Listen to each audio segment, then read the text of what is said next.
வந்த கோவில் கொண்ட அவருடனே அறிவொன்னாரனே நீ தித்திக்காரனே நீ அறிவொன்னாரனே திரியில் காரணனே அறிவொன்னாரனே தித்திக்காரனே கோவில் கொண்ட அவருடனே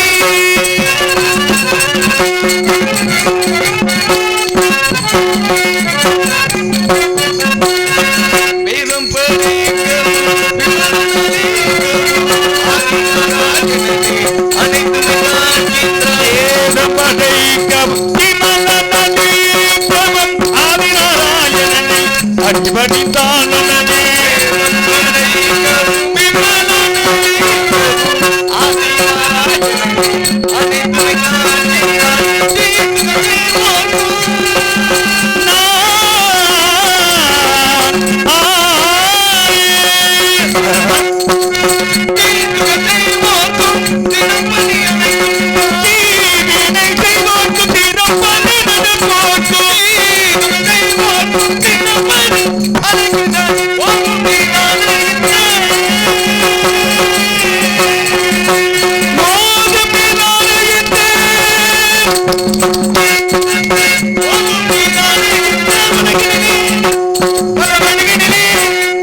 ஒரு எஃபெக்ட் உங்களுக்கு டெம்போ கொடுக்குறேன் சாமி.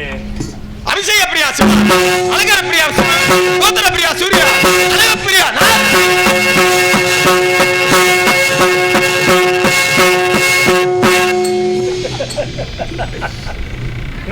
இந்த அடி என்னைக்கு தான் பாக்குறேன். இல்ல என்ன ரொம்ப முரட்டடியா இருக்கு. இல்ல ஆடம்பரம் உங்களுக்கு அப்படியே ஆக்ரோஷமா கொடுக்குறேன். அடுத்த சீசனுக்குலாம் ரொம்ப முரட்டடி ஆரம்பிச்சிரும் பேஷண்ட்.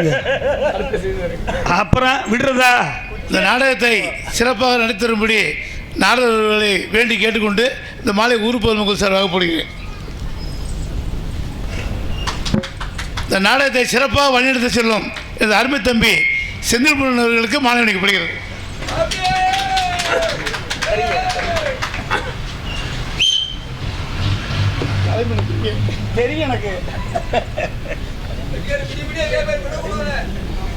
எனக்கு மாலை அணிவித்து மரியாதையை செலுத்திய அன்பு கிராமத்தார்கள் அத்தனை நல்ல உள்ளங்களுக்கும் மனமார்ந்த நன்றியை தெரிவித்துக் கொண்டு கைலாயம் சென்று அம்மையப்பன் அம்பலக்குத்தன் பிரைசுடன் கங்கை கொண்டான் கைலநாதன் சங்கரன் அர்த்தநாரி திருநரந்தன் பரமேஸ்வரன் சங்கரலிங்கம் ஆடலர் சென்ற சிறப்புகளை பெற்ற சாச்சாட் சிவபெருமான்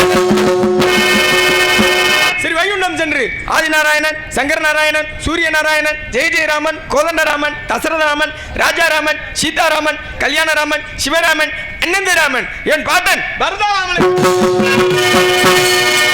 சென்று என் மூன்றாம் மனைவி தந்தையுமான பிரம்மன் பங்கையன் சிஷ்டிகத்தா சதுர்முகன் என்ற அந்த பிதா மகன்களை கண்டு வணங்கி மகதை இலக்கரங்குண்டு மேலகத்தை விட்டோடி இந்த புலகத்தை நாடி குமரக்கடவுள் தமிழ் கிழவன் தங்கவேலன் குடிக்கொண்டிருக்கும் இந்த குருநிலத்திற்கு வந்தடைந்தேன். ஆக ஒரு நாளைக்கு ஒரு கலகமாவது செய்யாவிட்டால் எனது சிறுசாகப்பட்டது 1000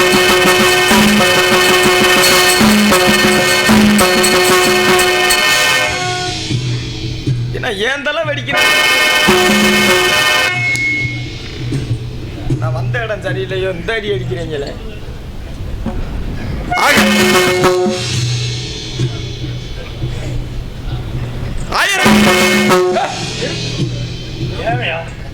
ஏன் என்ன சொன்னீங்க? 1008 சுக்குநூறாக வெடிக்க கடவுது. என்னைக்காவது 1008 சுக்காவை வெடிக்கணும் நாங்க பார்க்கணும்னு நினைக்கிற முடியலையே. அப்போ உங்களுக்கு வெடிக்கணும், அதான் உங்க ஆசையா? என் மயங்காரனுக்கு 4 தகர உடஞ்சதுதான் மிச்சம். ஓ, வெடிக்கணும் வெடிக்கணும்னு சொல்லி. ஆமா, பாருங்க, கலகம் செய்யணும், கலகம் செய்யலாட்டி தான் தலை வெடிக்கும். ஆக கலகம் செய்யாம விட்டுருவேனா? ஏன் கோவப்படுறீங்க? 1008 நாரதர் உருவானா எங்களுக்கு தான் மிச்சம். இன்னும் ஒரு 1000 நாடகம் சேர்த்து பேசலாம். அப்போ ஒரு நாரதர் பத்தலையா உங்களுக்கு? உதயநிதி வேணும்னு கேட்கும் போது 4 ஊர்ல ஒரே நாள்ல கேட்கும் போது எங்கிட்டு போறது? அப்ப 1008 உதயநிதி வந்துடலாம்னு சொல்றீங்க? அப்படி காமிச்சிருவான். ஆக 1008 சுக்குநூறாக வெடிக்க கடவுது என் வாத நக்கனிட்ட சாபம். ஆகவே இன்று இந்த இடத்திலே என் கழகம் வெற்றி பெற வேண்டும் என்றால் நான் யாரை வணங்க வேண்டும்? பிள்ளை யாரை வணங்க வேண்டும்? பாலகணபதி, பக்தி கணபதி, சித்தி கணபதி, புத்தி கணபதி, முக்தி கணபதி, பூரண கணபதி, முக்குருணி கணபதி, தரண கணபதி, வீர கணபதி, விக்ன கணபதி, லட்சுமி கணபதி, மகா கணபதி, விஜய கணபதி, வரக்கணபதி, ஏகதந்தி கணபதி, சிஷ்டி கணபதி, துண்டி கணபதி, துவி முக கணபதி, மும்முக கணபதி, பஞ்சமுக கணபதி, சிங்க கணபதி, யோகா கணபதி, துர்கா கணபதி என்னும் அந்த செல்வ கணபதி வணங்க போறேன். அப்போ நீங்க எல்லாரும் சாமியை கும்பிடுங்க.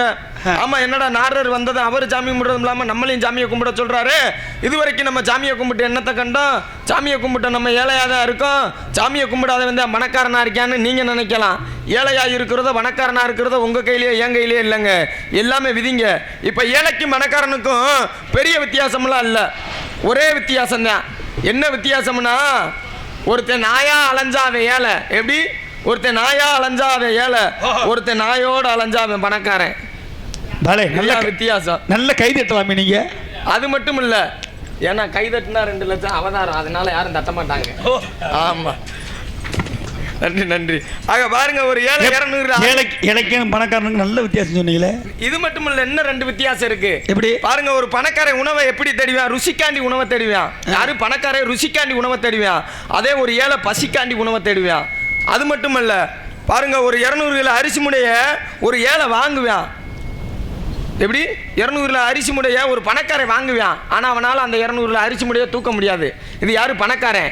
ஆனால் அதே ஒரு 200 கிலோ அரிசி முடைய தூக்குவான். அவனால் அந்த 200 கிலோ அரிசி முடைய வாங்க முடியாது. இது யாரு? ஏழை. யாரு எதை தூக்குனா என்ன, எது இறக்குனா என்ன, எதை போட்டு உடைச்சா என்ன, எனக்கு என்ன? ஆக எனக்கு என் தலை தப்பிக்கணும். ஆக இந்த இடத்துல நான் கணபதியை வணங்கணும், கணபதியை தொழுதணும் என்று சொல்லிக்கொண்டு கணபதியா அவரை கூப்பிட்டுதே வர.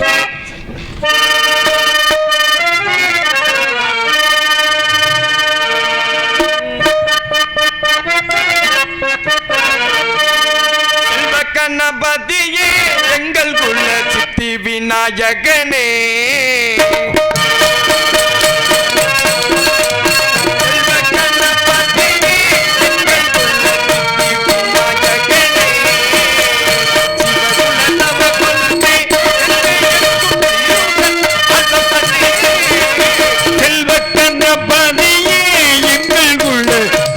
விநாயகனே, சிவகுல தவ கொழுந்தி, சிவகுல தவ கொழுந்தி, என்னை என்று தீர்வராழ்பவனே, செல்வ கணபதியே எங்கள் குல சித்தி விநாயகனே.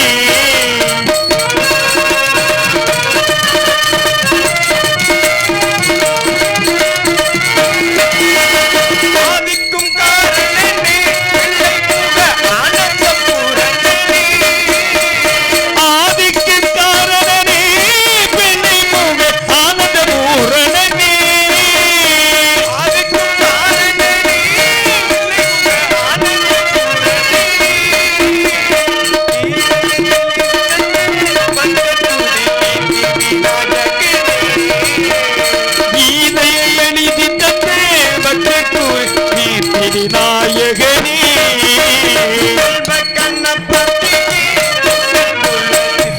விநாயகனே,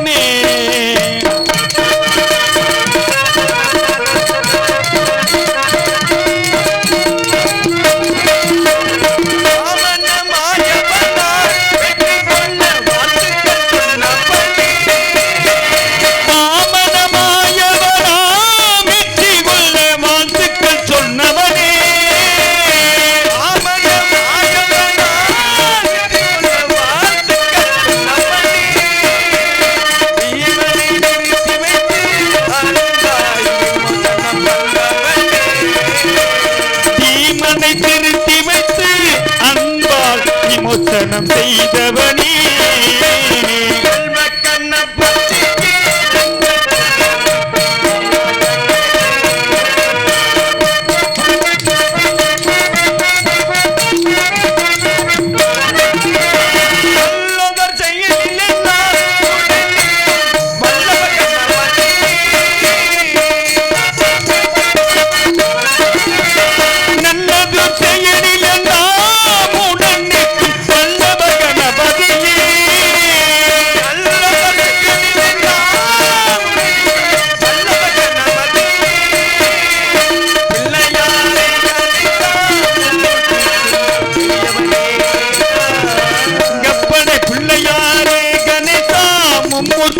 பெரியவனே நீதான்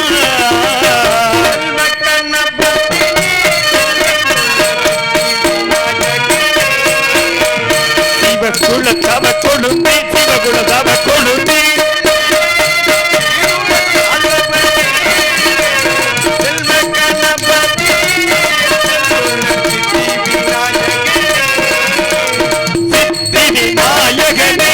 அப்பேற்பட்ட அந்த கணபதியை வணங்கி விட்டாலும் கூட என்னதான் மூலப்பொருள் முதல் பொருள் அந்த விநாயக பெருமானை வணங்கி விட்டாலும் கலியுக கடவுள் சபரிமலை ஐயப்பனை பாடி வணங்கிவிட்டு பிறகு காரியத்தை கவனிப்போம். உங்களுக்கெல்லாம் தெரியாத விஷயத்தை நான் ஒன்றும் சொல்ல போறதில்லை.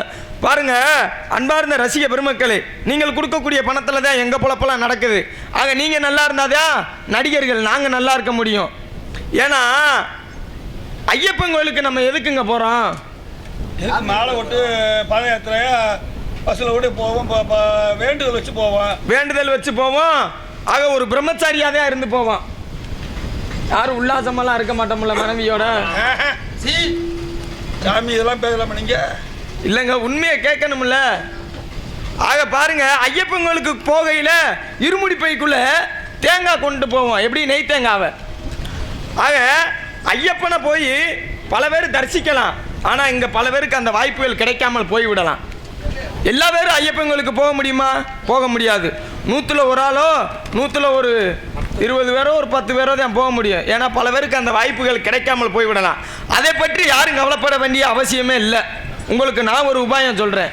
என்ன உபாயம்னா, உங்கள் ஊர்களில் சபரிமலை ஐயப்பனுக்கு இருமுடி கட்டிட்டு போகிற அன்று ஒரு நாள் மட்டும் முழு விரதம் இருந்து கரிமீன் எதுவும் சாப்பிடாமல் ஒரு தேங்காயில் நெய்யை நிறச்சி குருசாமி இருமுடி கட்டிலையோ கன்னிச்சாமி இருமுடி கட்டிலையோ அந்த நெய் தேங்காவை செலுத்திடுங்க. ஐயப்பன் ஏற்றுக்கிடுவார்.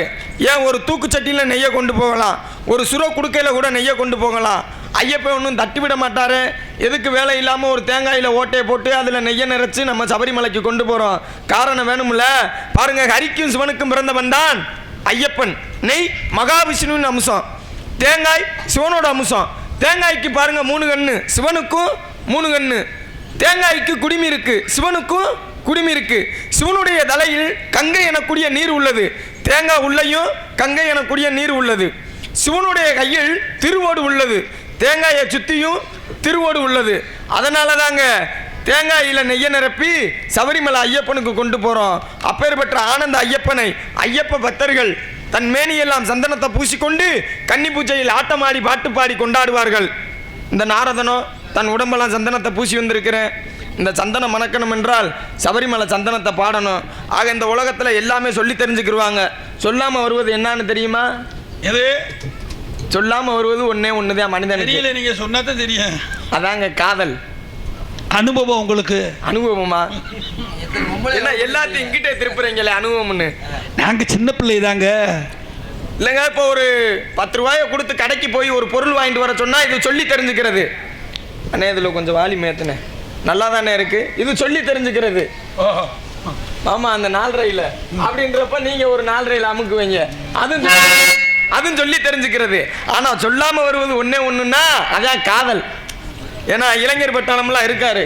எது? இளைஞர் பட்டாளம் இல்லாட்டியுமே நான் உங்களுக்காண்டி இந்த கதையை சொல்லுவேன். ஏன் எங்களுக்கு நாங்கள காதலிச்சு தர்றேன். உங்களை பார்க்கையில் அப்படித்தானே தெரியுது. வயிற்று யூடியூப்ல பாப்பா சொல்லு. அந்த யூடியூப்புக்காண்டி தான் இப்போ நான் உங்களை பார்த்து சொல்கிறேன். காலையில் ஐத்தை பார்த்து திட்டட்டும் உண்டு. ஆக பாருங்க என்ன கருத்துனா, இந்த புலிக்கு முன்னாடி போன மானம், இந்த மாதிரி கருத்து சொல்லையில தான் உய்யுண்டும். இந்த புலிக்கு முன்னாடி போன மானம் எப்படி? புலிக்கு முன்னாடி போன மானும் இந்த பொண்ணுக்கு பின்னாடி போன ஆணும் பொழைச்சதா சரித்திரம் இல்லை மாமா? நன்றி நன்றி. புரிஞ்சவங்க புரிஞ்சுக்கோங்க, புரியாதவங்க புரிஞ்சவங்ககிட்ட கேட்டு தெரிஞ்சுக்கங்கன்னு சொல்லிக்கொண்டு அந்த சபரிமலை சந்தனத்தை ஒரு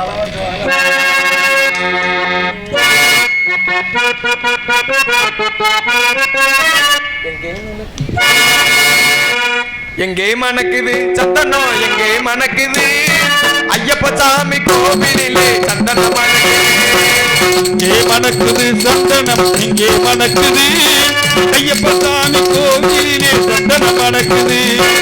எங்கே மணக்குது சந்தனம், எங்கே மணக்குது ஐயப்ப சாமி கோவிலிலே சந்தனம் மணக்குது. என்ன மணக்குது மலையில், என்ன மணக்குது, என்ன மணக்குது மலையில், என்ன மணக்குது இன்பமான ஊதுவத்தி எங்கே மணக்குது. இங்கே மணக்குது சந்தனம், இங்கே மணக்குது ஐயப்ப சாமி கோவிலிலே சந்தனம் மணக்குது.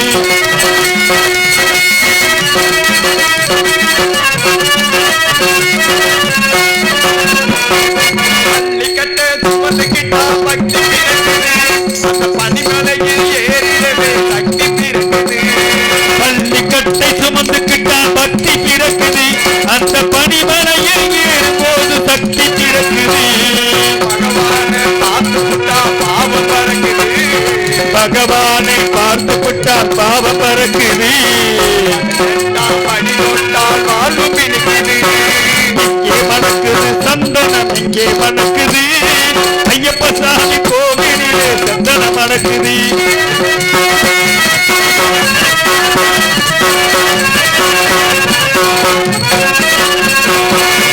கவன தோப்புக்குள்ளே பவனி வருகிறார், வேங்கையின் மேல் ஏறி வந்து வரம்பு கொடுக்கிறார். கவன தோப்புக்குள்ளே பவனி வருகிறார், ஐயன் எங்கையினில் ஏறி நின்று வனம் வருகிறார். நோம்பிருந்து வருவோரை தாங்கி நிற்கிறார், நோன்பிருந்து வருவோரை தாங்கி நிற்கிறார். நாரநாதத்திலே எழுந்து வருகிறார். இங்கே மணக்குது சந்தனம், இங்கே மணக்குது சாமி கோவிலிலே சந்தனம் மணக்குது.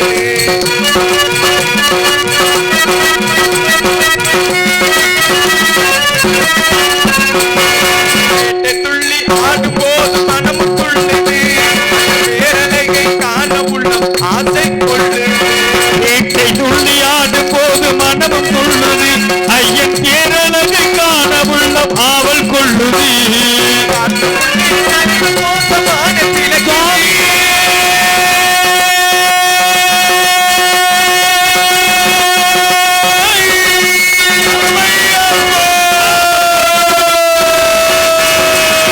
காட்டுக்குள்ளே சரண கோஷமாய் கிழக்குது.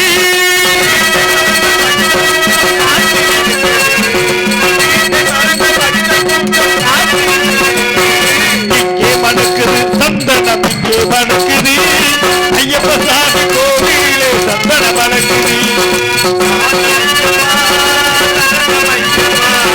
சுவாமி ஐயப்பா சரணம் ஐயப்பா, ஐயப்போ சரணம் ஐயப்பா, ஐயப்ப சுவாமியே.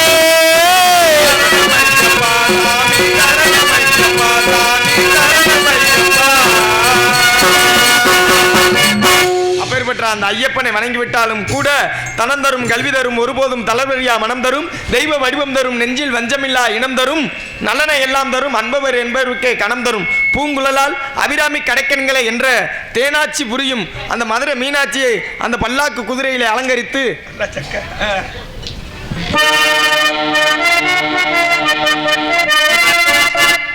போடுங்கடா.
ஆளும் ராஜாதிராஜனுக்கு பூமாலை போடும் இது திருநாள். அவர் பூந்தேறி ஏறி வரும் திருநாள். மாறாதே அன்பு வச்ச மகனாச்சி யாரே என்ன வச்ச மீனாட்சி ஊரோடும் பேரோடும் உறவாடும் ஒரு காட்சி மனசும் இளைய ஒரு நாள் திருநாள் பல்லாக்கு ஒரு மீனாட்சி ஆசவச்ச ராசாத்தி.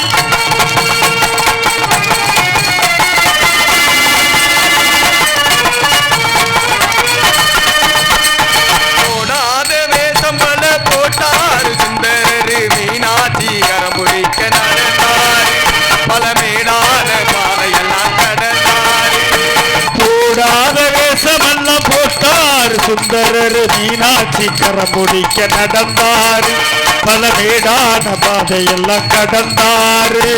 பறி போல மல்லி கட்ட துணிந்தாரு ஆட்சி பெண்ணை கட்டி பணிந்தாரு வேலைங்க வாழைங்க வைப்பானே ஆடெங்க நிலத்தன முடி பார்ப்பாரு அதுங்கிற மனுஷன் யாரு பல்லாட்டு குதிரையில பவனி வரும் மீனாட்சி அவனி வரும் மீனாட்சி ஆண்டியர் சொக்கனிடம் பாசவச்ச ராசாத்தி. ஊர்கோல ஊருக்குள்ளே ஊருக்குள்ள அவர் வாராறு தெருக்குள்ளே வேருக்குள்ள பூமால தோண்டி இது போலே பல்லாக்கு குதிரையில அவனி வரும் மீனாட்சி பவனி வரும் மீனாட்சி பாசவச்ச ராசாத்தி.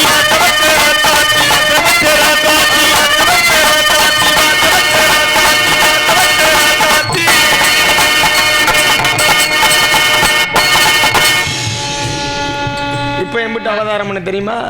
5 லட்சம். கை தட்டுனா நல்லா ரசிக்கிறீங்க, அப்படித்தான் ரசிக்கணும். ஆக நின்று கொண்டிருக்கும் நிலத்தின் குளிர்ச்சியும் நீண்டு உயர்ந்த வனத்தின் வனப்பகுதியும் காணும்போது இந்த தொண்டை நாட்டின் சிறப்புகளை என்னவென்று சொல்வது? மலையும் மலை சார்ந்த இந்த குறிநிலத்திற்கு உள்ள சிறப்பு இந்த மலை நாட்டின் மகிமையை எடுத்து காட்டுகிறது. அப்படி என்ன இந்த தொண்டை நாட்டிற்கு சிறப்பு என்று நீங்களாம் கேட்கலாம். பாருங்க, கரும்பு தின்ன கூலி கொடுத்த நாடு இந்த மலை நாடு.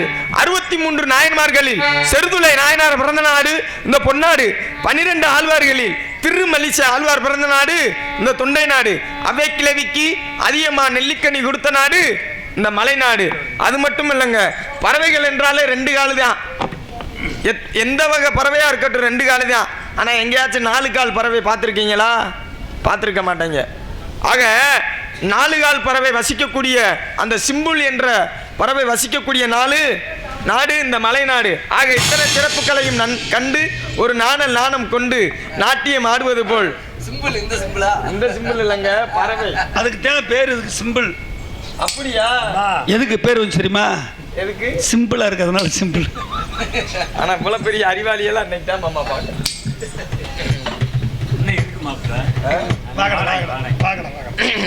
பாருங்க, ஆக சிம்பிள் 8 கால் சிம்பிள் வசிக்கக்கூடிய நாடு இந்த மலை நாடுன்னு. ஏன்னா நீங்க எத்தனையோ காட்டுக்கு போயிருக்கலாம். அது என்ன, இந்த பறவைகள் சரணாலயம் ஒன்று இருக்கு, வேடந்தாங்கல். ஆமா, அங்க போனாலும் நீங்க இந்த 8 கால் பறவையை பார்க்க முடியாது. உண்மைதானே? 8 கால் பறவைய பூச்சி தான் பார்த்துருக்கேன். 8 கால் பூச்சியை பார்த்திருப்பீங்க, ஆனா 8 கால் பறவை பார்த்திருக்க மாட்டீங்கல்ல. ஆக அப்பேற்பட்ட 8 கால் பறவை சிம்பிள் வசிக்கக்கூடிய நாடும் இந்த மலை நாடு. எத்தனை சிறப்பு இந்த மலை நாட்டுக்கு. ஆனா இங்கதான் ஏதோ ஒரு சத்தம் கேட்டுச்சு. என்ன சத்தம்னு தெரியல. அதாவதுங்க, காலதாமதம் காரியக்கேடு காலமறிந்து நடக்காதவன் வாழ்க்கையில் கோலம் இருந்த குரங்கிற்கு ஒப்பு என்று எங்க அப்பு வச்சிருக்காரு ஒப்பு. ஆக இந்த இடத்துல நான் பண்ணலாமா? தப்பு தப்பு தப்பு தப்பு, பண்ணக்கூடாது, இல்ல தப்பு. ஆக இந்த இடத்திலே கலகம் செய்ய ஏதாவது சத்தம், ஆலோலம் சோ ஆலோலம் சோ. ஆக என்ன ஒரு இனிமையான கானம், என்ன ஒரு ஜீவனாக பாடுகிறாள். இவளின் குரல் எந்த குரல் போன்று தோன்றுகிறது? ஒன்றும் புரியவில்லையே. ஏதாச்சும் ஒரு குரலோட சேர்த்து பார்ப்போமா? ஆக இவளின் குரல் அந்த சிந்தாமணி குயில் போன்று கேட்கிறது. இதோட 2 கீதம். ஒரு நதியோரம் நிக்குது, இப்போ ஒரு சிந்தாமணி குயில் நிக்குது. நதியோரம் தூண்டி விட போறீங்களா? ஆமா, பாருங்க, எத்தனை உறவுகளை பற்றி பேசிவிட்டாலும் பாடிவிட்டாலும் கூட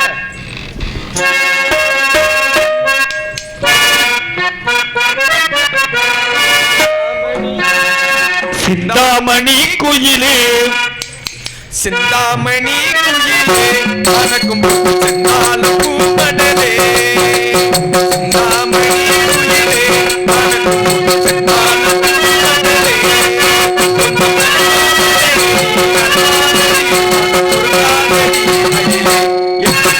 சிந்தாமணி குயிலே பறக்கும் சென்னாலும் பூமடலே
அப்பேற்பட்ட அந்த குரலை வாழ்த்தி பாடிவிட்டாலும் வரங்கொடுக்கின்ற தெய்வத்தை வணங்கினாலும் சோறு போடுற தெய்வத்தை வணங்கினாலும் நம்மளாம் குடியிருந்த கோவிலாக விளங்கக்கூடிய அந்த பெத்த தாயை வணங்கிவிட்டு பிறகு சந்திக்கக்கூடியவரை சந்தித்து சிந்திக்கக்கூடியவரை சிந்திக்க வைத்து பிறகு ஆக வேண்டிய காரியத்தை கவனிப்போமுங்க.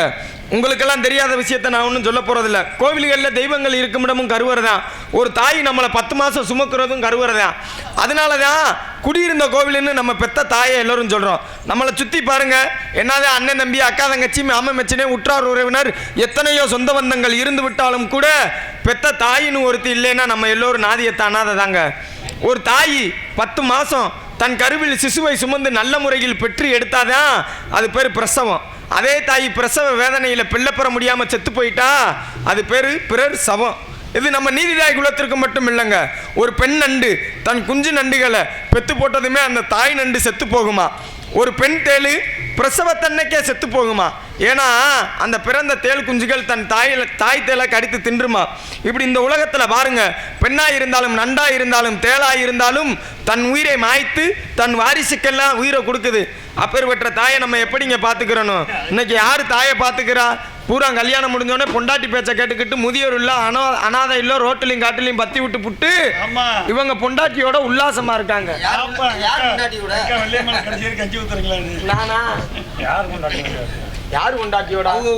அட நாராயணா, அவங்க பொண்டாட்டியோட தாயா? யாரு பொண்டாட்டின்னு ஊருக்குள்ள எதுவும் கலவரத்தை எழுத்து விட போறியா? அத பாருங்க, இவங்க பொண்டாட்டி பேச்சை கேட்டுக்கிட்டு தாயை பத்தி விட்டு உல்லாசமா இருக்காங்க. அந்த பாவம்லாம் இவங்கள சும்மா விடுமா? அப்ப தாயை பத்தி பேசினா பேசிக்கிட்டே இருக்கலாம்.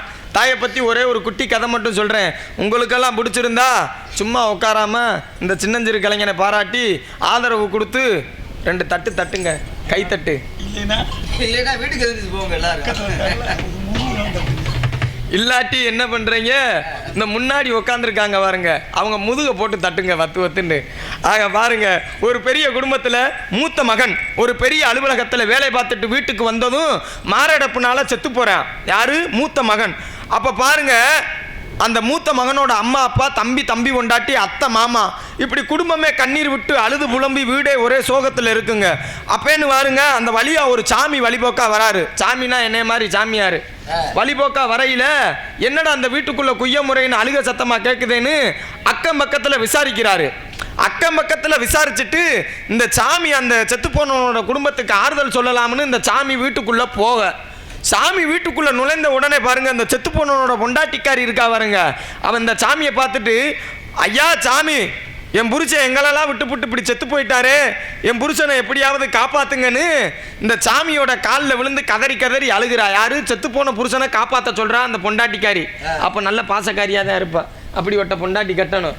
அப்போ அந்த சாமி என்ன சொல்றாரு, அம்மா உன் புருஷனை நான் காப்பாத்துறேன், நீ என்ன பண்ற, ஒரு செம்பு நிறைய தண்ணியை மொண்டு வந்து என் குடும்பம்னு சொல்ல. யாரு? செத்து போனோன்னு நான் காப்பாத்துறேன்னு இந்த சாமி சொல்றாரு. அப்ப இவளும் என்ன பண்றா, ஒரு செம்பு நிறைய தண்ணியை மொண்டு வந்து ஓடி போய் ஓட்டமா ஓடி போய் துள்ளி குதிச்சு இந்த சாமிகிட்ட வந்து கொடுக்க ஒரு செம்பு நிறைய தண்ணியை. ஆமா, ஏன்னா புருஷன் வரப்போற சந்தோஷம் தாங்க முடியாம அந்த பொண்டாட்டிக்காரி துள்ளி குதிச்சு ஓடி வந்து கொடுக்குறா. தண்ணியை வாங்கின சாது வாய்க்குள்ள ஏதோ முணுமுணுன்னு மந்திரத்தை சொல்லிட்டு இந்த செத்து போனவனோட தலைமாட்டில் வச்சுட்டு கூட்டத்தை பார்த்து கேட்கிறாரு. என்ன கேட்டிருப்பாரு, இந்த கூட்டத்தில் யாராவது ஒரு ஆளு இந்த செம்பு தண்ணியை எடுத்து குடிச்சீங்கன்னா செத்து போனவன் உயிரோட வந்துருவான்னு சொல்ல. அப்பதான் பொண்டாட்டிக்காரி சொல்றா, தன் கணவன் உயிரோட வந்தா போதும்னு அந்த செம்பு தண்ணி எடுத்து குடிக்க போறா. யாரு? கட்டுன மனைவி. பார்த்தீங்களா? அதே மனைவி. மனைவியா? மனைவி பாசம் இப்ப தெரியாது, இதுக்கப்புறம் தான் தெரியும். பாருங்க ஐயாவுக்கு ஜிப்பு பாருங்க. ஆக அந்த செம்பு தண்ணியை எடுத்து குடிக்க போறா, தன் கணவன் உயிரோட வந்தா போதும்னு. அப்பதான் அந்த சாமி சொல்றாரு, அம்மா இந்த செம்பு தண்ணியை எடுத்து குடிச்சா செத்து போன புருஷன் உயிரோட வந்துருவான், ஆனா யார் யாரு குடிக்கிறாங்களோ அவங்க புல்லாம் செத்து போவாங்கம்மான்னு சொல்ல. அப்ப பொண்டாட்டிக்காரி குடிச்சிருப்பாளா? குடிச்சிட மாட்டாளா? குடிப்பாளா குடிக்க மாட்டாளா? குடிச்சிருப்பா. நல்ல பாசக்காரி. அப்போதான் அவ சொல்றா, நல்ல வேலையை கெடுத்தீங்க சாமி, இந்த செம்பு தண்ணி எடுத்து குடிச்சா நான் செத்து போவேன், இந்த இவன் உயிரோட வந்து செத்து போனவே உயிரோட வந்து இன்னொரு குத்தியை எடுத்துட்டு போயிருவேன், என் புள்ள குட்டியை யார் பார்த்துக்குருவா, போங்க சாமி துப்பு கட்ட சாமின்னு சொல்லிட்டு போயிட்டா. யாரு? கட்டுன ஒண்டாட்டி. இந்த சாமியாரும் துப்பு கட்ட சாமி. ஆமா, இந்த சாமியார் என்னைய கை நீட்டுங்க. அந்த சாமி அதை இல்லைங்க, எப்படா என்னை அவமானப்படுத்தணும்ட்டே இருப்பீங்க போல. அப்ப அந்த ஆறுதல் சொல்லலாம்னு போனார் பாருங்க ஒரு சாமியாரு. அவருக்கு துப்பு கட்ட சாமின்னு பேரு. எங்கேயாச்சும் ஆறுதல் சொல்லலாம்னு போகலாமா? ஆக எங்கேயும் எந்த விஷயமும் நடந்தாலும் நம்ம உள்ள போய் கலந்துக்கிற கூடாது, நம்ம உண்டு நம்ம வேலை உண்டு இருக்கணும். என்னைய மாதிரி எங்கிட்டும் போகக்கூடாது. என்னப்பு? ஆக பாருங்க அந்த பொண்டாட்டிக்காரி ஒதுங்கினோடனே அந்த பையனோட அப்பா யாருப்பா, அவரை கூப்பிடுங்கப்பான்னு இந்த பையனோட அப்பாவை கூப்பிட. அந்த பையனோட அப்பா பாசக்காரு. அவர் நான் தண்ணியை குடிச்சாவேன்னு ஒத்த காலில் வராரு. அப்போதான் அவர் சொல்கிறாரு, என்னப்பா தண்ணியை குடிக்க போகிறீங்களா அப்படின்னு அந்த பையனோட அப்பாவை கூப்பிட, உங்களுக்கு விஷயம் தெரியுமா, அந்த தண்ணியை குடித்தா குடிக்கிறவங்க செத்து போவாங்க, உங்களுக்கு விஷயம் தெரியுமா? அப்படியா? ஐயோயோ சாமி, இந்த செம்பு தண்ணியை குடித்தா நான் செத்து போவேன், என் பொண்டாட்டிக்காரியை யார் பார்த்துக்குருவான்னு இந்த பையனோட அப்பா ஒதுங்கிட்டார். சரி, கூட பிறந்த அண்ணன் தம்பியை கூப்பிடலாம்னு பார்த்தா அவன் பொண்டாட்டிக்கு கஞ்சாடை காமிச்சு வெளியே கூட்டு போயிட்டாங்க. யாரு? கூட பிறந்த அண்ணன் தம்பிங்க. ஆக கட்டின பொண்டாட்டி ஒதுங்கிட்டா, தோளுலி மாடலையும் தூக்கி வளர்த்த தகப்பனும் ஒதுங்கிட்டான், ஒரே தொப்புள் கொடியில் பிறந்த அண்ணன் தம்பி ஒதுங்கிட்டான். ஆனால் இதையெல்லாம் பார்த்துக்கிருந்த தாயி என்ன எது நடக்குதுன்னு ஒன்றுமே தெரியாமல் பக்கத்தில் உள்ளவங்கிட்ட கேட்க, ஏன் இந்த தாய் இவ்வளவு நடந்துமே ஒன்றுமே தெரியாமல் இருக்குதுன்னா, அந்த தாய் காது கேட்காத செவிடுங்க, 2 காதுமே செவிடு, வாய் பேசாத ஊமை. அப்போ பக்கத்தில் உள்ளவங்க ஜாடமாடையாக சொல்லி புரிய வைக்கிறாங்க அந்த காது கேட்காத தாயிட்ட. அப்போ பக்கத்தில் உள்ளவங்க ஜாடமாடையாக சொல்லி புரிய வைத்த உடனே விவரத்தை கேட்டு தெரிஞ்சு புரிஞ்சு அறிஞ்சுக்கிட்ட தாய் விறுவிறுன்னு எந்திரிச்சு போய் என்ன எது நடக்குதுன்னு கேட்காம அந்த செம்பு தண்ணியை குடிச்சு அங்கனையே செத்து போச்சு. யாரு? நீங்களாச்சும் என் கதைக்கு கை தட்டினீங்களே, பரவாயில்ல, நன்றி. ஆக பாருங்க, அங்கனையே செத்து போச்சுங்க. அதாவதுங்க ஒரு தாய் ஒரு குழந்தையை பெற்றெடுக்கிறது நம்ம சொல்லலாம் என்ன 10 மாதம் சுமந்த இந்த வடிவல் கதை மாதிரி இல்லை, உள்ள ஒரே இருட்டா இருக்கு, பேனு கூட இல்லை, பிறண்டு கொடுத்தா கூட அப்படின்னு நீங்க நினைக்கலாம். பாருங்க, ஒரு தாய் ஒரு குழந்தையை பெற்றெடுக்கிறது பாருங்க, மாதப்படி பார்த்தா 10 மாத தவம், வாரப்படி பார்த்தா 40 வார கருவறை காவல், நாள் படி பார்த்தா 280 நாட்கள் காத்திருப்பு. எதற்கு? ஒரு குழந்தையை பெற்றெடுக்கிறதுக்கு. அப்பேற்பட்ட அந்த நல்ல உள்ளத்தை பாராட்டும்படி அந்த 300 நாள் சுமந்து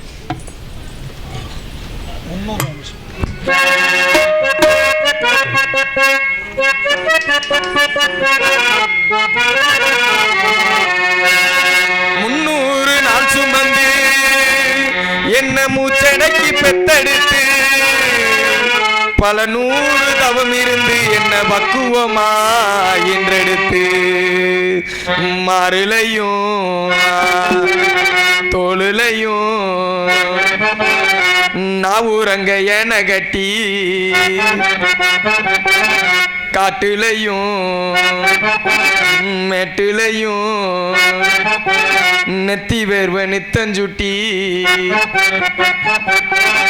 எனக்காக தியாகம் செஞ்ச சாமி என்னைக்குமே நீதாயே பூமி என்னைக்குமே நீதாயே பூமி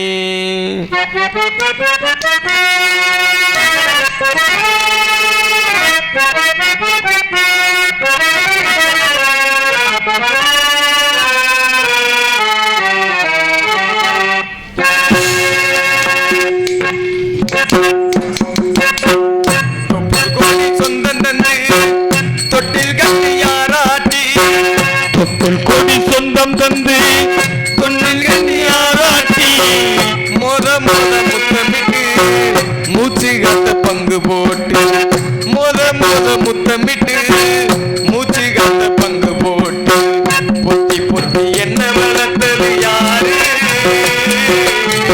பொத்தி பொத்தி என்ன வளர்த்தது யாரு நீதான் சொல்லி தெரியணுமா ஓ அம்மா ஓ கோடி சாமி உனக்கு ஈடாகுமா நீதான் சொல்லி தெரியணுமா ஓ அம்மா ஓ கோடி சாமி உனக்கு ஈடாகுமா தொப்புள் கொடி சொந்தம் தந்து சொந்தம் தந்து யாராட்டி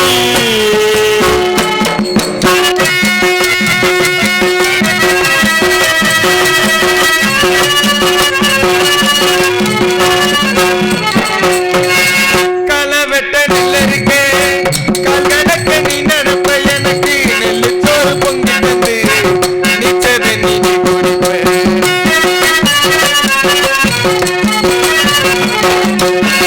மாத்தி கட்ட இல்லாம விதியே நீ இருப்ப எனக்கு செப்பு கட்டி வச்சிருந்து புது துணி நீ எடுப்ப எனக்கு தலைவலினா கண்ணீர் அடிப்ப எனக்கு தலைவலினா கண்ணீரடி வடிப்பேன் சாமி கும்பிட்டு திருநீர் குடிப்பேன் என்ன தேச்சு தலை தீவி பள்ளிக்கு அனுப்பி வைப்பேன் சாயங்காலம் வீடு வந்தா பாடி நெட்டி குடிப்பேன் உத்தமி அமரி ஓடாடி திண்டியம்மா அம்மா உத்தமி அமரி ஓடாடி திண்டியம்மா ஒத்தக்கிளி முத்துத்தியத்தா அழகில வச்சியம்மா பெத்தவள நீதா கோயிலம்மா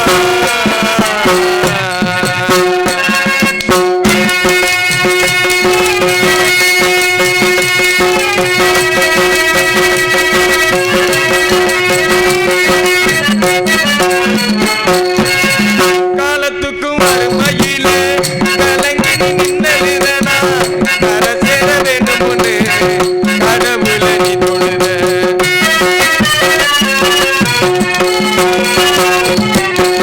ஆசைப்பட்ட அத்தனையும் சொல்லாம நீ மறைச்சனா அலமரமா வளர ஆடிவராடி நினைச்ச சும்மா தாங்கி கண்ட போல என் சுமைய தாங்கிக்கிட்டு சோமதாங்கி கண்ட போல என் சுமையை தாங்கிக்கிட்டேன் சுமதாங்கி கண்ட போல என் சுமைய தாங்கிக்கிட்டு சோதனைய வேதனைய சுமந்து நீ சொல்லப்பட்டு காலத்துக்கு தப்பங்கூட சரிதமமா பாடுபட்டு காலத்துக்கு தப்பங்கூட சரிதமமா பாடுபட்டு கண்ணு புட்டு காது மூத்து எனக்காக துன்பப்பட்டு கண்ணு புட்டு காது மூத்து எனக்காக துன்பப்பட்டு வட்டிக்கான வாங்கியிருந்தா அடச்சி திரும்பமா வட்டி கடை வாங்கியிருந்தா அடைச்சு தீருமம்மா வாங்கியிருந்தா அடச்சி திரும்பமா பட்டகார உனக்கு தான் எப்படி திரும்பமா வசத்தே வட்டியல் போடுமா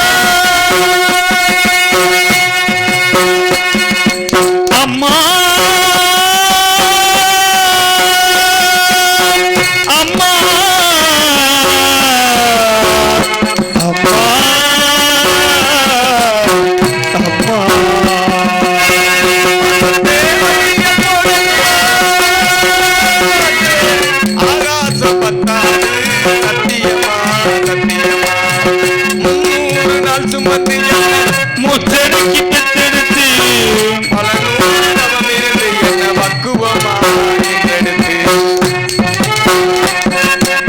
அருளையும் தொழிலையும் நான் பிறந்த ஈடகட்டி காற்றிலையும் வெற்றிலையும் இவர் வடித்த வெற்றி எனக்காக தியாகம் செஞ்ச சாமி என்னைக்கு நீதாயே பூமி ஆராரோ ஹரி ஹரி ஹரி ஹரி ஹரிராரிரோ ஹரிராரிரோ ஹரிராரி. ஆக நன்றி நன்றி நன்றி நன்றி. கைத்தட்டி பெருமைப்படுத்திய அத்தனை நல்ல உள்ளங்களுக்கும் நன்றி. ஆக பாருங்க, குடிச்சா யாருக்குங்க வருமானம்? குடிச்சா அரசாங்கத்துக்கு வருமானம், குடிச்சா அரசாங்கத்துக்கு வருமானம். குடிச்சிட்டு வண்டி ஓட்டுனாலும் அரசாங்கத்துக்கு தான் வருமானம். ஆக அந்த இருசக்கர வாகனம் கீழே விழுங்கும், அது போய் ஒரு ஷாப்புக்காரனுக்கு வருமானம். ஆமா. அப்போ அடிபட்டவனுக்கு மருத்துவமனைக்கு போனா மருத்துவமனைக்கு அங்கே அந்த மருத்துவமனைக்கு வருமானம். ஆக குடிச்சா அரசாங்கத்துக்கு வருமானம், குடிச்சிட்டு வண்டி ஓட்டுன அரசாங்கத்துக்கு வருமானம், இருசக்கர வாகனம் கீழே விழுந்து ஒரு ஷாப்புக்காரனுக்கு வருமானம், மருத்துவமனைக்கு வருமானம். குடிச்சிட்டு வண்டி ஓட்டுற உங்களுக்கு வருமானமா? அவமானம் மட்டும். உண்மைதானே? ஆக இந்த உலகத்தில் நீங்கள் பண்ணுறது உங்களுக்கே தெரியலைங்க. என்ன தெரில, சரியா தப்பான்னு தெரில. நீங்கள் பண்ணுறது சரியா தப்பா? இந்த உலகத்தில் நீங்கள் பண்ணுறது சரியா தப்பா, சரியா தப்பா, சரியா தப்பான்னு உங்களுக்கே தெரியல. தேநீர் இருந்துருங்க. ஆக பாருங்க, எத்தனை நாடு செழிக்கணும், நல்ல மழை பெய்யணும்னு தானேங்க கிராமங்களில் நீங்களா இப்படி ஒரு நாடகத்தை போடுறீங்க. இதில் வேடிக்கை என்னான்னு பாருங்க. நாடு செழிக்குது, நல்ல மழையும் பெய்யுது, ஆனால் பாடுபட்ட விவசாயி முன்னேறின பாடு இருக்காங்க. ஏன் சொல்கிறேன்னா, ஒரு விவசாயி பருவமழையை எதிர்பார்த்து தாங்க வயக்காட்டை உழுது நாத்தாங்க பாவி அதை பறித்து நடவு நட்டு பயிர் விலையை உரம் போட்டு பயிரை பாதுகாக்க வேலி போட்டு சமயம் பார்த்து அறுவடை செய்து நெல்லை களஞ்சேர்த்து கடைசியில் கணக்கு பார்த்தா கோமணம் கூட மிஞ்சாது. அதனால தான் அன்னைக்கே சொன்னாங்க முன்னோர்கள், உழுதவன் கணக்கு பார்த்தா உலக்குக்கு கூட மிஞ்சாதுன்னு. சிந்திச்சு பாருங்க, வயக்காட்டை உழுது நாத்தாங்க பாவை பறித்த கூலி, அதை நடவு நட்ட கூலி, அதை பறித்து நடவு நட்ட கூலி, பயிர் விலையை உரம் வாங்கின கூலி, உரத்தை தூவுறவனுக்கு கூலி, விளைஞ்ச பயிர் அறுவடை செய்த கூலி, அறுவடை செய்த நெல்லை அளந்து போடுறவனுக்கு கூலி, நெல் மூட்டைக்கு ஏத்து கூலி, இறக்கு கூலி. ஆனால் இப்படியெல்லாம் பாடுபட்டு விளையிற நெல்லுக்கு விலை என்ற கூலி இருக்கா? இல்லை. சரி, நெல்லுக்கு விலைதான் இல்லை, பாதுகாப்புமாங்க இல்லாமல் போகும். தெரு ஓரமா வீதி வீதியா முளைச்சு போய் கிடக்குங்க. மனுஷன் உயிர் வாழக்கூடிய உதவியாக இருக்கிற நெல்லுக்கு பாதுகாப்பு இல்லை. ஆனால் மனுஷன் உயிரை குடிக்கின்ற மதுபாட்டிலுக்கு பாருங்க துப்பாக்கி பாதுகாப்பு. மதுபாட்டில் கெட்டு போகக்கூடாதுன்னு ஏசி அறைக்கு முன்னாடி 2 காவலாளி வேற. ஆக நெல்லுக்கோ விவசாயிக்கோ அந்த பகவான் தாங்க பாதுகாப்பு கொடுக்கணும். இன்னைக்கு விவசாயம் இல்லைன்னா உலக நாடே இல்லை. நம்ம மானத்தை மறைக்க துணி கொடுக்கறது விவசாயி, நமக்கு தலைக்கு தைக்கிற தேங்காய் எண்ணெயை கொடுக்கறது விவசாயி, நமக்கு சோறு போடுறவன் விவசாயி, இப்படி உண்ண உணவும் உடுத்த உடையும் இருக்க கூரை விடும் தருபவன் விவசாயி. அப்படிப்பட்ட விவசாய பெருமகனை இனி வரும் காலத்திலேயாவது நம்மலாம் பெருமைப்படுத்தி பார்ப்போமுங்க. ஏன் சொல்கிறேன்னா, இன்றைக்கி நம்ம கிராமத்திலே ஒரு வேளாண்மை துறை சார்பாக கட்டிடம் கட்டி திறப்பு விழா வச்சாலோ, ஒரு ரைஸ் மில் திறப்பு விழா வச்சாலோ, திறப்பு விழாவுக்கு யாரங்க கூப்பிட்றீங்க? ஒரு வேளாண்மை துறை அதிகாரியவோ அல்லது அமைச்சரே தான் கூப்பிட்டு திறப்பு விழாவை வைக்கிறீங்களே தவிர வேளாண்மை செய்த விவசாய யாராச்சும் கூப்பிட்றீங்களா? கூப்பிட மறுக்கிறீங்க. இதை விடுங்க, பொதுவாக பாருங்கள், திறப்புலாவோ கல்யாணம் காது குத்து விளையாட்டு போட்டியிலேயோ ஒரு முக்கிய பிரமுகரையோ அல்லது தொழில் அதிபரையோ தான் தலைமை தாங்க சொல்கிறீங்க. நான் கேட்குறேன், திறப்புலாவுக்கோ தலைமை தாங்கிறதுக்கோ ஒரு விவசாயிக்கு தகுதி இல்லையாங்க? அதாவதுங்க, காற்றுள்ள போதே தூற்றிக்கொள் என்பது பழமொழி, வயதுள்ள போதே வாழ்ந்துக்கொள் என்பது புதுமொழி. எத்தனை புதுமொழி இருந்துட்டாலும் அந்த சரியா தப்பா?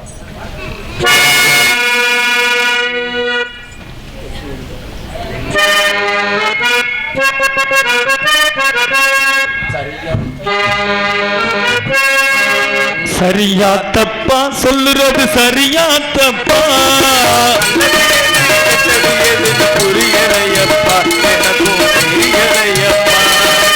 சரியா தப்பா சொல்லுறது சரியா தப்பா? எனக்கும் தெரியலையப்பா. கருவறை முதல் கல்லறை வரை, கருவறை முதல் கல்லறை வரை சில்லறை வேணும் நீங்கிதான். கடவுளை கூட பார்க்கணும் நான் காசு வேணும் நீங்கிதான். கருவறை முதல் கல்லறை வேண்டும் சிநேகிதா, கடவுளை கூட பார்க்கணும்னா காசு வேண்டும் சிநேகிதா. சரியா தப்பா செய்யறது சரியா தப்பா, நல்லது எது கெட்டது எதுன்னு தெரியலையப்பா, எனக்கும் புரியலையப்பா.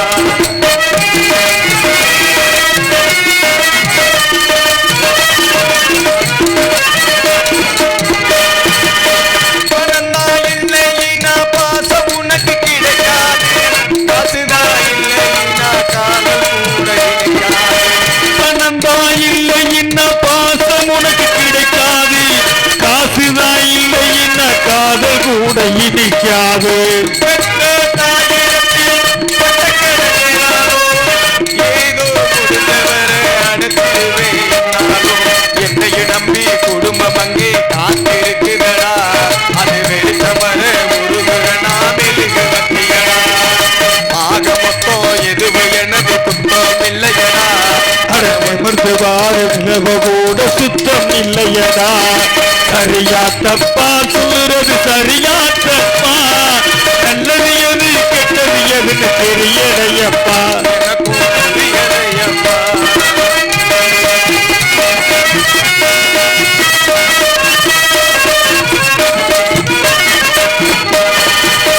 முடிக்கும் வேளையிலே மனசாட்சி துடிக்குதடா, குற்றம் குறைய சொல்லியே மனசு தவிக்குதடா. குடிக்கிற வேளையில் தான் மனசாட்சி ஒழிக்கிறடா, குற்றம் குறைய சொல்லி மனுஷன் தான் படிக்கிறடா. யாருக்கும் தெரியாது என்னோட ஆனந்தம், அதனால் இருவருக்கும் அடிவாக்கு மிருதங்கா, அப்படியானே அப்படியானே சொல்ல முடியல, அதை சொல்லிடாம எனக்கு உறவும் மெல்ல முடியல. என்னை பற்றி கண்ணுகிட்டு கேட்டு பார்த்தேனா, அவர் கவலையை விடு கடமையை செய் என்று சொன்னானா. சரியா தப்பா சொல்லுறது சரியா தப்பா, நல்லது எது கெட்டது எது தெரியலையப்பா, ஒன்னும் புரியலையப்பா. புரியலையப்பா, எனக்கும் புரியலையப்பா. ஆக சரியா தப்பா இருந்தாலும் அது ஒரு பக்கம் இருந்து விட்டாலும் கூட, எத்தனை உறவுகளை பற்றி பேசிவிட்டாலும் பாடிவிட்டாலும் கூட, இந்த அண்ணன் தம்பி சகோதர பாசத்திற்கு ஈடு இணையே இல்லைங்க. ஏன் சொல்றேன்னா, ஒரு அப்பா அம்மா இல்லாத வீட்டில் அக்கா தங்கச்சியை கட்டி கொடுக்கறது யாருங்க? அண்ணன் தம்பி தான். கட்டி கொடுக்கறதுனா சும்மாவா? 200 கிளையில் இருக்கவன் கூட 20 கிளைக்கு வந்துடுவான். காரணம் 20லேருந்து 30 நகை. அந்த மாப்பிள்ளைக்காரனுக்கு வண்டியை ஓட்ட தெரியாது, அவனுக்கு வண்டி. இதில் எதிர் வீடு மறு வீடு சீர்வரிசை வளகாப்பு இத்தனையும் பண்ணுறவன் யாருங்க? அண்ணன் தம்பி தான். இல்லை இதோட முடிய போகுதா? அந்த தம்பதிகளுக்கு ஒரு குழந்தை பிறக்கும். அந்த குழந்தைக்கு கொடி கொலுச்சு தொட்டி சேலை, குலதெய்வம் கோயிலில் தலைமொட்டை தாய்மாமன் மடியில், அதுக்கு காது குத்து 1 2 தோடு, அண்டா உண்டா செய்முறை சீர்வரிசை இத்தனையும் பண்ணுறவே யாரு? அவன் அண்ணன் தம்பிங்க. அதே புள்ள ஒரு பெரியாளா வந்த உடனே குச்சி கட்ட தாய்மாமே, தலைக்கு தண்ணி ஊற்ற தாய்மாமே, ஊரு சுத்த தாய்மாமே, வான வேடிக்கை, அங்கேயும் கெட்டி மேளத்தோட சீர்வரிசை சங்கிலி சரப்புலி இத்தனையும் பண்ணுறவே யாரு? அவனும் அண்ணன் தம்பி தான். இல்லை இதோட தான் முடிய போகுதா? அந்த பிள்ளை ஒரு கல்யாண சபையில் வரையில் மாலை தாய்மாமே மாலை என்ற அண்ணன் தம்பி உறவு, அங்கே 2 லட்சத்துலேருந்து 3 லட்சம் மொய் இத்தனையும் பண்ணி போட்டு அப்போதான் நிம்மதியாக இருப்போம். இது இந்த சாதகக்காரங்களுக்கு பொறுக்காது. என்னன்னு கேட்டீங்கன்னா உங்களுக்கும் பொறுக்கலையா? இது சாதகக்காரங்களுக்கு பொறுக்காது. என்னன்னு கேட்டா, உங்க அக்கா தங்கச்சிக்கு பூரா கிரகம் சரியில்லை, இந்த அண்ணன் தம்பியெல்லாம் சேர்ந்து போய் சிவப்புச்சியில பச்சைச்சியில குங்கும போட்டு குத்து விளக்கு வாங்கி கொடுக்க சொல்ல. சரி நம்மளும் நம்ம அக்கா தங்கச்சிக்கு கிரகம் சரியில்லைன்னு சிவப்புச்சியில பச்சைச்சியில குங்குமம் போட்டு குத்து விளக்கு வாங்கிட்டு போய் கொடுத்தா, இதை இந்த அக்கா தங்கச்சிய ஏத்துக்கிறாம முகரைய திருப்பிக்கிறங்க. எப்படி? இப்படி திருப்பிக்கிறங்க. ஏமா முகரைய திருப்புறீங்கன்னு தாய்மாரில் ரொம்ப கவனமா கேட்கறாங்க. ஆமா கவனமா கேட்பாங்கல்ல, ஏன்னா சீர்வரிசைன்றாலே அவங்க தான் முக்கியமா இருப்பாங்க. அதை பாருங்க, ஏமா முகரைய திருப்புறேன்னு கேட்டா, போனேன் பக்கத்து வீட்டில் பாரு, அவங்க அண்ணன் தம்பி அவங்க அக்கா தங்கச்சிக்கு பட்டு சேலை வெள்ளி குத்துக்கோலுக்கு வாங்கி கொடுத்துருக்காங்க. நீ போய் இந்த 400 ஓவாய்க்கு பூனம் சேலையை வாங்கிட்டு வந்தா நான் வாங்குவேனா? அது 400 ஓவா? 400 ஓவா அது அந்த தாய்மார்கள் தான் நல்லா சொல்லுவாங்க, நான் கூட கொஞ்சமா சொல்றேன். ஆக 400 ரூபாய்க்கு பூனஞ்சலையை வாங்கிட்டு வந்தா நான் ஏத்துக்கிருவேனா அப்படின்னு சொல்லுங்க. நம்மளும் என்னடா கிணறு வெட்ட போனா பூத வந்த கதையா இருக்குன்னு 100க்கு 10க்கு வட்டியை வாங்கி 20,000 இருந்து 30,000 பட்டுச்சேலை 50,000 இருந்து 60,000 வெள்ளி குத்து விளக்கு வாங்கிட்டு போய் கொடுத்தாதான் என்னை பத்த ஆத்தாமார்கள் சிரிச்ச முகம் ஜீதேவின்னு ஏத்துக்கிறங்க. நான் இந்த ஆத்தாமார்களையும் ஜாதகக்காரங்களையும் கேட்குறேன், என்னைக்காச்சும் எங்கள் அண்ணன் தம்பிக்கு கிரகம் சரியில்லைன்னு இந்த தாய்மார்கள்லாம் சேர்ந்து ஒரு வகையில் மோதிரமா செயினை எடுத்து போடுறீங்களா? அண்ணன் தம்பிகளுக்கு ஏத்தா அப்படி ஒன்றும் பரப்பி விட மாட்டாங்களே. ஆக 5 வயசுல அண்ணன் தம்பி 10 வயசுல பங்காளின்னு போயிருது. இருந்தாலும் காலதாமதம் காரியம் நடக்க வேண்டும். இதுல ஒருத்தனா பிறந்த ஒரு 7 பொம்பளை பிள்ளையோட பிறந்தவன்ட்டு இருக்கும்போது சொல்லணும். 7 பேரோட பொம்பளை பிள்ளை 7 பொம்பளை பிள்ளையோட ஒரு பொம்பளையோட ஒரு ஆமா பிறந்தா அக்கா தங்கச்சி ஒரு ஆளுக்கு ஒரு மோதிரம் போடணும்னு சொல்லணும். நீங்க எப்படி யோசிக்கிறீங்க? ஆக காலதாமதம் காரியக்கேடு நல்ல காரியம் நடக்க வேண்டும் என்றால் இந்த மங்கை சுந்தரம் பொன் சிறந்த சுந்தரம் நிறைந்து ததும்பும் பொன் சிறந்த மங்கை இவள் இந்த உலகில் கேட்பத்தான்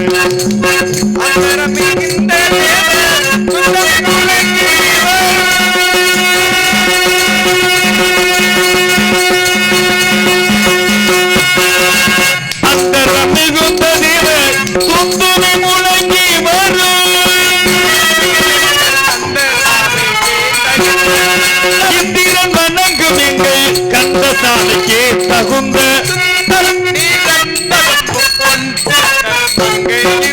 இந்த உலகில் வந்தால்